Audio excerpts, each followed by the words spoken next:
미국 정부가 2050년까지 원자력 발전소 300기를 건설한다는 대담한 계획을 발표했습니다.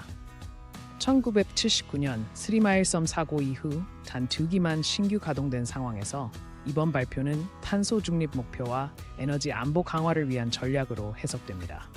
전문가들은 원전 기술 혁신과 규제 완화가 핵심 과제로 꼽으며 한국을 비롯한 글로벌 원전 기업들의 참여 가능성도 점쳐지고 있습니다. 엔비디아가 미국의 반도체 수출 규제를 우회하기 위해 중국 전용 저성능 AI 반도체를 6월부터 양산합니다.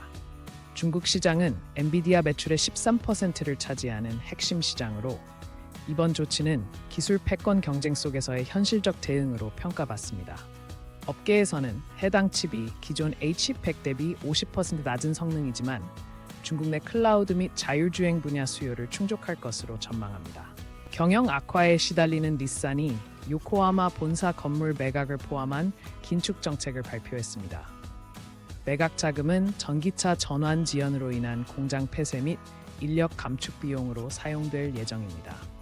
이번 결정으로 닛산은 2026년까지 12,000명의 감원을 단행할 것으로 알려졌으며 르노와의 동맹 재정비 논의도 진행 중입니다. 프랑스의 마크롱 대통령이 베트남, 인도네시아, 싱가포르를 방문해 원전 기술 수출에 나섰습니다. 특히 베트남과는 2040년까지 원전 8기 건설을 포함한 청정 에너지 협력 MOU를 체결했습니다. 이번 순방은 EDF샤의 소형 모듈형 원자로 기술이 핵심 무기로 중국과 러시아의 원전 시장 진출에 대응하는 전략적 움직임으로 분석됩니다. 덴마크 정부가 2040년까지 연금 수령 연령을 단계적으로 70세로 상향 조정했습니다. 이는 유럽 최고 수준의 조치로 1971년생부터 적용됩니다. 고령화와 노동인구 감소에 대응한 정책이며 덴마크의 현재 기대 수명 82.3세를 고려할 때 논란이 예상됩니다. 정부는 은퇴 후 생계를 위한 직업교육 프로그램 확대를 병행할 계획입니다. 도널드 트럼프 미국 대통령이 EU에 대해 자동차 등 주요 수출품에 50% 추가 관세를 부과할 계획이라고 밝혔습니다. 이는 유럽의 중국 경제 편중을 경고하는 조치로 특히 독일 자동차 업체와 프랑스 항공우주 산업이 타격을 받을 전망입니다.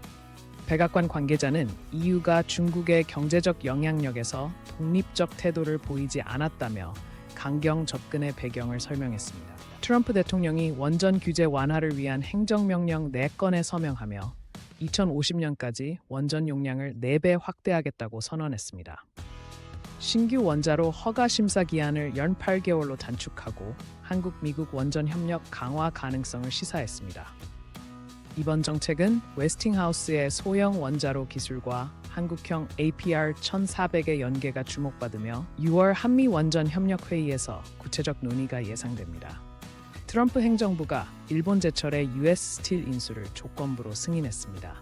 일본 제철은 141억 달러 인수금 외에도 미국 내 제철시설 현대화를 위해 140억 달러를 추가 투자할 예정입니다.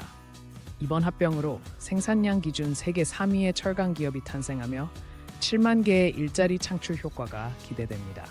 다만 미국 내 정치적 반발로 완전한 지분 100% 인수는 보류됐습니다. G7 정상회담을 앞두고 미국과 일본의 관세 협상이 난항을 겪고 있습니다. 일본의 이시바 교섭본부장이 트럼프 대통령과 직접 협상할 예정이지만 지난 3차례 협상에서 양측의 입장차를 좁히지 못했습니다. 주요 쟁점은 미국의 일본산 자동차 부품에 대한 25% 추가 관세이며 도요타, 혼다 등 일본 기업들이 대미 투자 확대안을 제시했으나 합의점은 찾지 못한 상태입니다. 우크라이나 동부 전선에서 러시아군이 포로 교환 절차와 병행해 돈바스 수미 지역에 대한 공격을 강화했습니다. 지난 48시간 동안 120명의 포로가 교환됐지만 러시아는 교환 직후 최대 규모의 미사일 공습을 감행했습니다.